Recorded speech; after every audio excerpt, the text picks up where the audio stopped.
वीणा पुस्तकधारणीमवयधां जाड्यायकारपहां हस्ते स्फटिकमालिकं विदधतीं पद्मासने संस्थितां वन्दे तां परमेश्वरीं भगवतीं बुद्धिं प्रदां शारदां।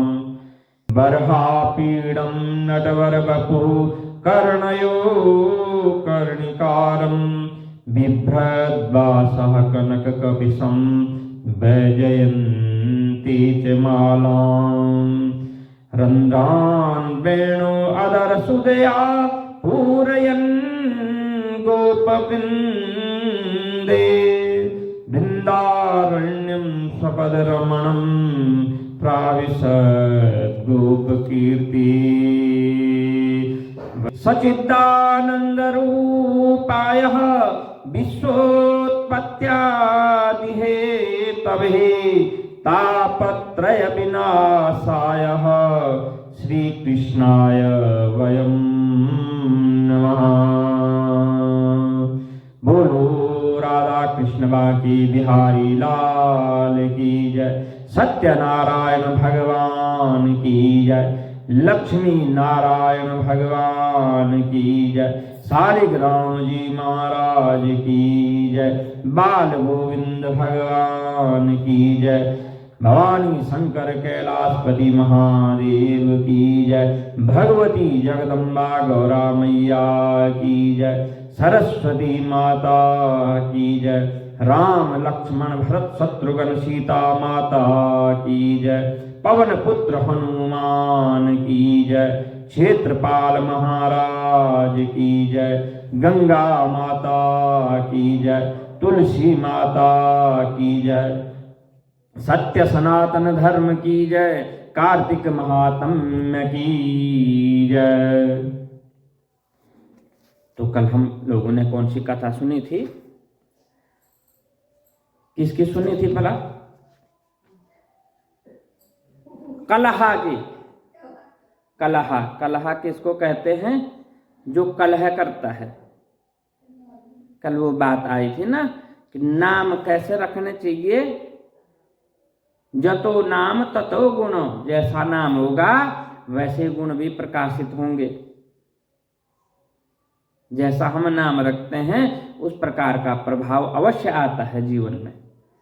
इसलिए हमारे जो है माता पिता, दादा दादी, नाना नानी सोच समझ करके, विचार करके नामकरण करते हैं। भगवान का नाम, भगवान के नाम पर, देवियों के नाम पर, देवताओं के नाम पर, तीर्थों के नाम पर, इस प्रकार से हमारे नाम रखे जाते थे। जो प्रथा आज के समय में विलुप्त हो चुकी है। आज तो उस प्रकार के नाम रखते हैं। किस प्रकार के? जिनका कोई अर्थ नहीं होता है। तो कलह की कथा सुनी थी हमने कि जो है वह कैसी थी। उसका नाम कलहा था और वह अपने गुण के अनुसार आगे जाकर कलह प्रिया हो गई। उसका वह स्वभाव ही बन गया। वो नाम जो है स्वभाव बन गया था। इसलिए जो है वह घर में निरंतर जो है कलह करती रहती थी। अपनी पति की सेवा नहीं करती थी, मधुर वचन नहीं बोलती थी। इस प्रकार से हमने कथा सुनी है। इतनी कथा सुनकर के राजा पृथु ने कहा कि हे महाराज, कृपा करके भगवान की पूजा का महात्म्य कहिए। राजा पृथु किससे पूछ रहे हैं? कथा कौन सुना रहा राजा पृथु को? नारद जी सुना रहे हैं। पृथु कह रहा है कि प्रभु, हे देवर्षि नारद जी, कथा सुनने में जो है मुझे आनंद आ रहा है। मेरा मन जो है संतोष हो रहा है। मेरे मन को शांति प्राप्त हो रही है। इसलिए आप कथा सुनाते जाइए और मैं सुनता जाता हूं। अब ऐसी कथा सुनाइए, भगवान का महात्म्य कहिए। तब नारद जी कहने लगे कि हे राजा, जो हंसी में भी भगवान का भजन करता है वह भी परम पद को प्राप्त हो जाता है। करते हैं ना, हंसी में करते हैं कई कहते हैं क्या होता है भगवान का, कई बार जो है भगवान के वस्त्र धारण करते हैं और या करवाते हैं, उसको ड्रामा बना देते हैं, परंतु आता वहां भगवान का नाम है।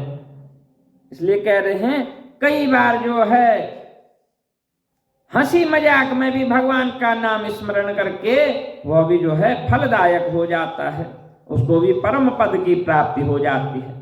परंतु जो श्रद्धा पूर्वक भगवान का भजन करता है, जप करता है, कीर्तन करता है, ध्यान करता है, उसका तो कह के कहना ही क्या है। नारद जी कह रहे हैं कि राजा पृथु, यहाँ तो ऐसी महिमा है, हमारे प्रभु तो ऐसे हैं, वो दीन दयाल हैं, जो मजाक भी उड़ा लो उनका वो तब भी प्रसन्न होते हैं। परंतु जो श्रद्धा भक्ति भाव से करता है उसकी तो बात ही क्या कहनी है। इस संबंध में हम तुमको एक पुराना इतिहास सुनाते हैं।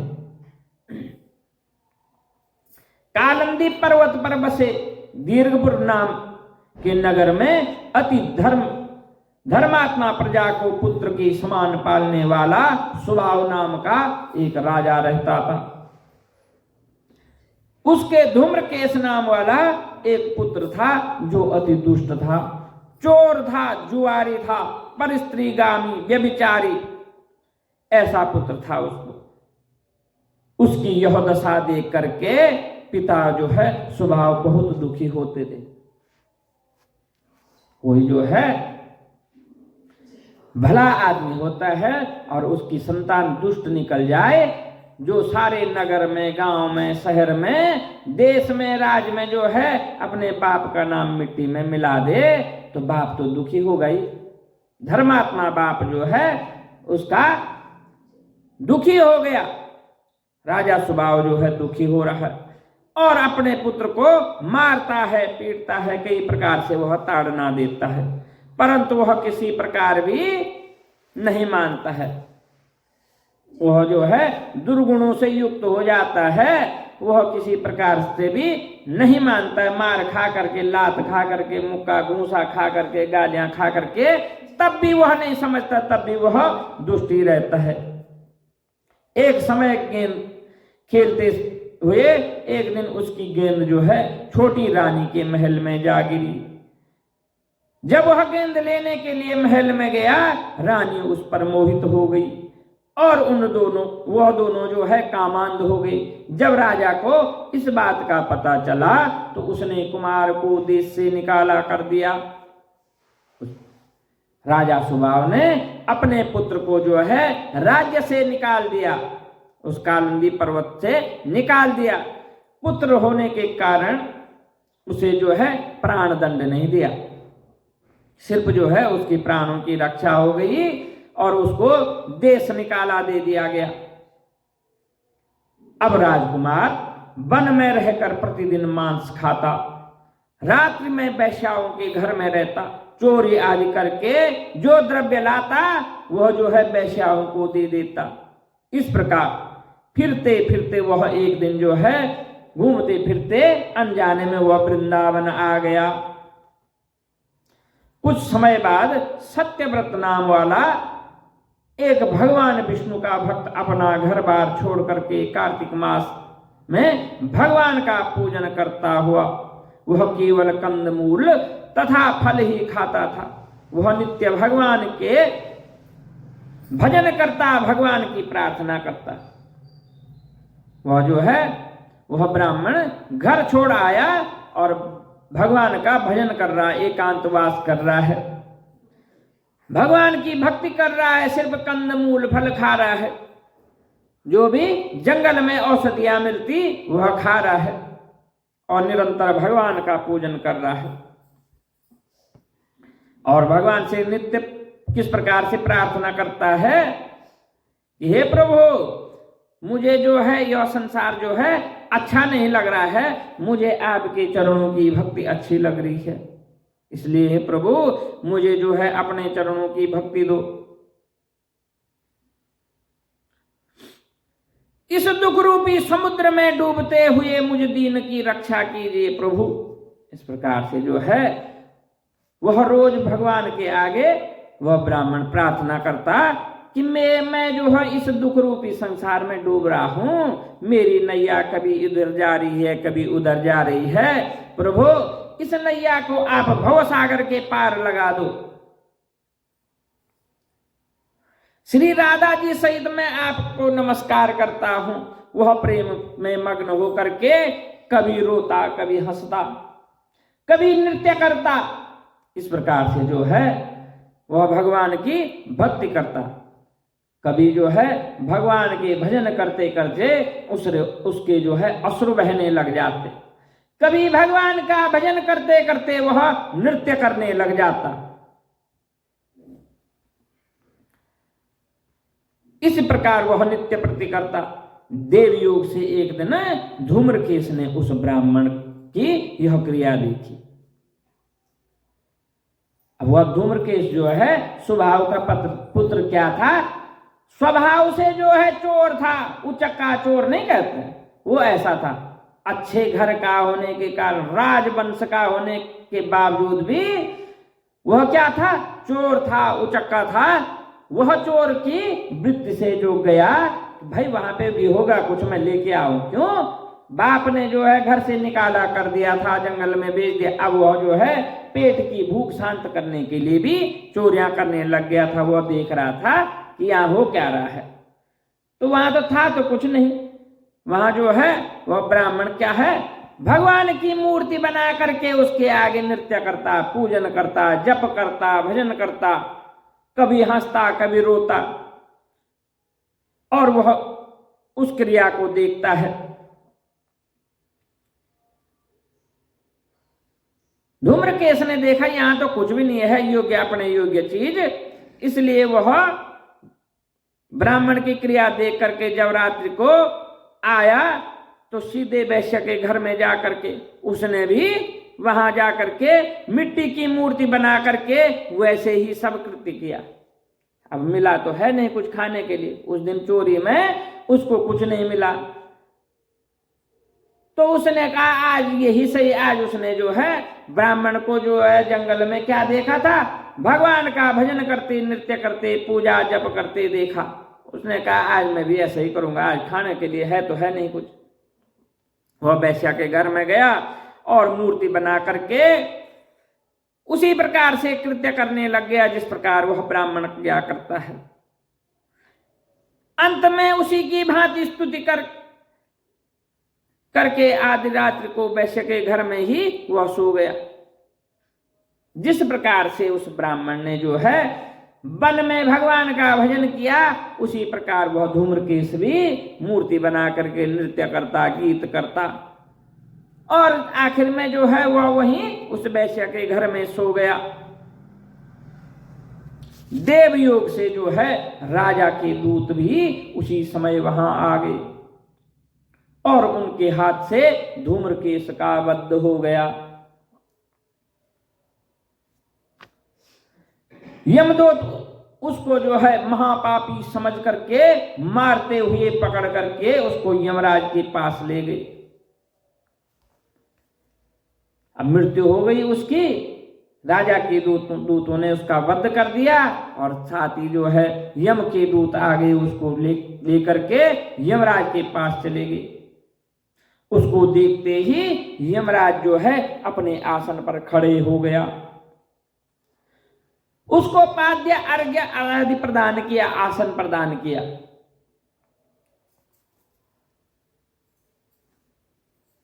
फिर उसके दूतों ने कहा कि महाराज आप ऐसा क्यों कर रहे हैं, यह तो घोर पापी है। तब यमराज कहता है कि मैंने तुम्हें जो है कितनी बार कहा है, कितनी बार समझाया है, जो भगवान नारायण के, भगवान हरि के, शिव के, किसी भी देव के भक्त हों, जो भक्ति भाव से भजन कीर्तन करता है, भगवान का नाम जप करता है, उसको यहाँ नहीं लाना है। और तुम लोग जो है इसको उठा करके यहाँ लाए हो, यह तुमने गलत किया है, इसलिए इसका पाद प्रक्षालन करो, इसका स्नान करवाओ, इसको जो है सुंदर आसन दो।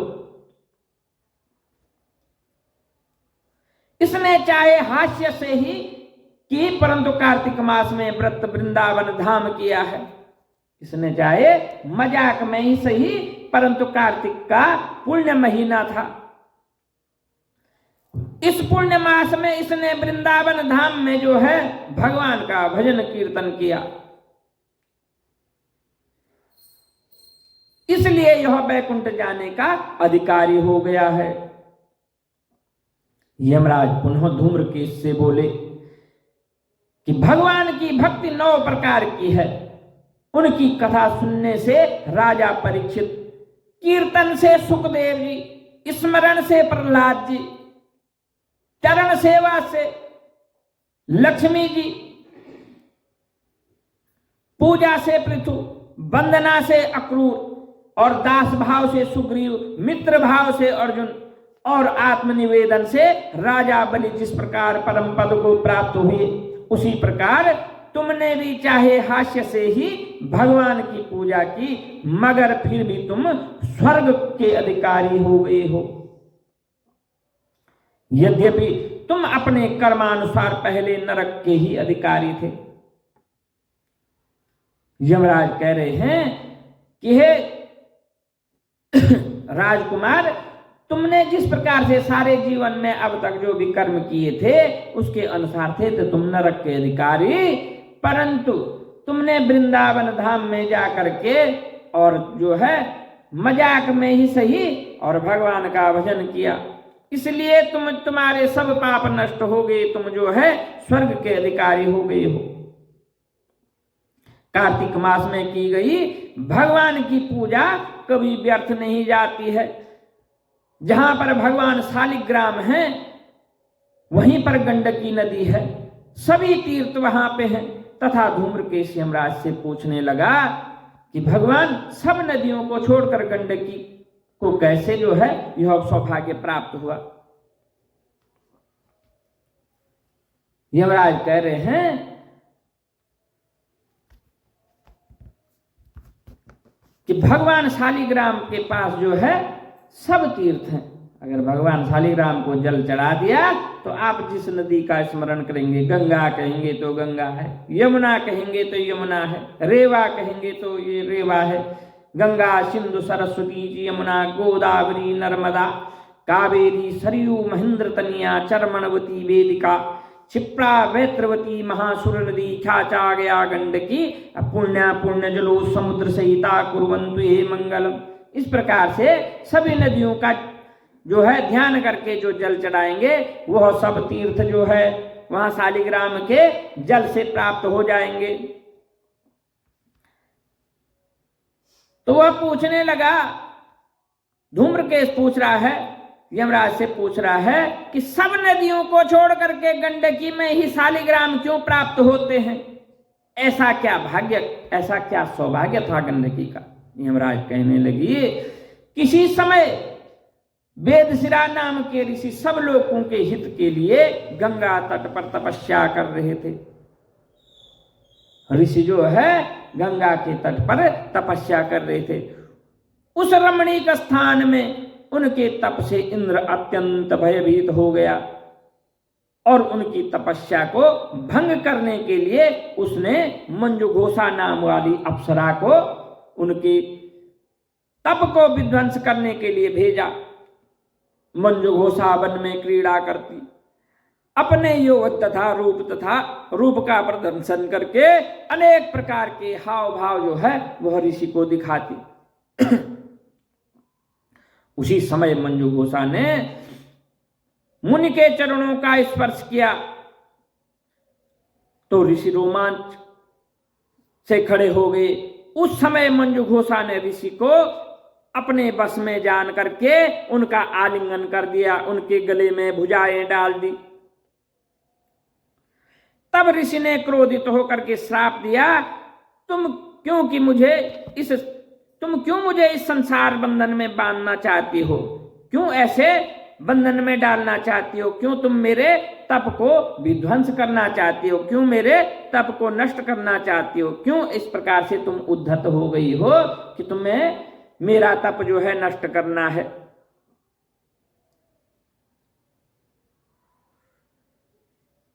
सो तुम अब नदी बन जाओ। इस प्रकार से जो है ऋषि उसको शाप देते हैं कि तुम अब नदी बन जाओ। तब मंजूघोषा कहने लगी कि हे मुनि, मैं श्राप योग्य नहीं हूं, मैंने कोई ऐसा पाप नहीं किया है, मुझे शाप मत दो, आप मुझे क्षमा कीजिए। तब मुनि कहने लगे कि जिस समय भगवान विष्णु जो है वृंदा के साप बस शिला रूप हो जाएंगे, उस समय तुम जो है भगवान विष्णु को, भगवान शालिग्राम को धारण करने वाली हूं। कह रहे हैं कि अब जो है मैंने साप दे दिया है, यह साप तो अवश्य फलित होगा। यह साप जो है प्रभु की माया से प्रेरित होकर ही हुआ है। तुमने जो मेरा जप तप जो है भंग किया, यह भी सब प्रभु की लीला है। इसलिए अब तुम इंतजार करो, गंडकी तुम बन गई हो। जब तुम जो है अब जब वृंदा जो है नारायण को श्राप देगी, नारायण शिला रूप होंगे, तो प्रभु जो है शालिग्राम रूप होकर के तुम्हारे ही जल में पाए जाएंगे। तुम भगवान को धारण करने वाली होंगी। यमराज कहने लगे कि राजकुमार, अब तुम विष्णु लोक को जाओ। तब धूम्र के सुंदर विमान में बैठ करके बैकुंठ को चला गया। इस प्रकार से जो है धर्मराज यमराज से जो है सारी कथा सुन करके, सारे धर्म को जान करके जो है वह धूम्र के जो राजपुत्र था, और क्या हो गया था, पथभ्रष्ट हो गया था, वो दुष्ट हो गया था। वो बचपन से ही उसको जो है बहुत मारा कूटा उसके बाप ने, राजा सुबाव ने, परंतु वह कभी नहीं सुधरा।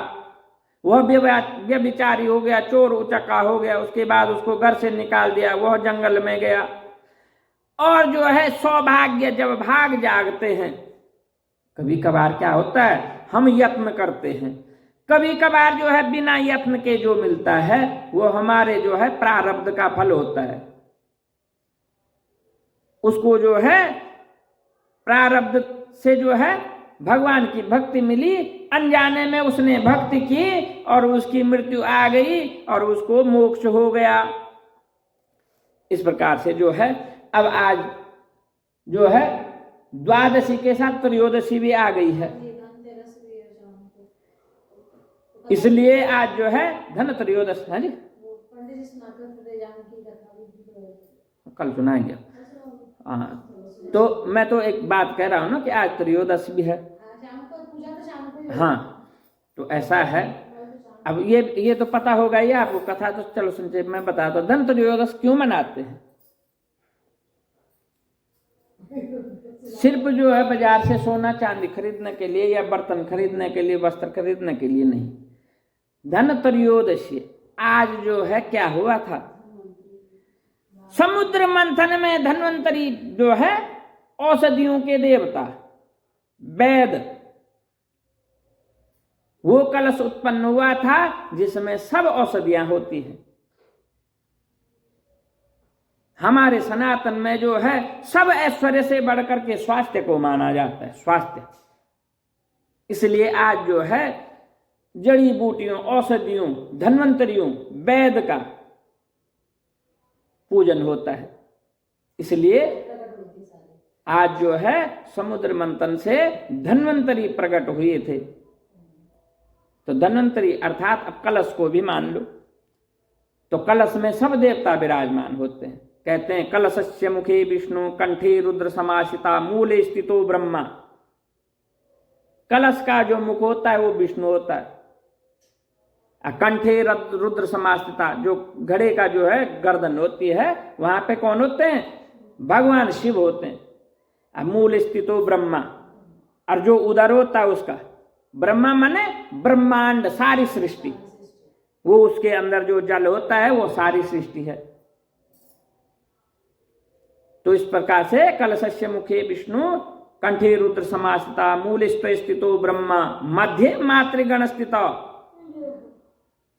मातृगण जो है सब अंदर हैं। कुक्षो तो सागर सर्वे, कुक्ष में नहीं बोलते कोख, उस पेट में सारे समुद्र हैं। इस प्रकार से जो है उस कलश में बहुत बड़ी कथाएं हैं कलश की। उसमें उस धन्वंतरी उस कलश के अंदर सब वेद हैं, विद्याएं हैं, औषधि हैं, धन है, ऐश्वर्य है, सुख है, संपदा है, सब चीज है उसमें। तो उस धन्वंतरी का आज जन्म हुआ था। तो बोलो कार्तिक महात्म्य की जय।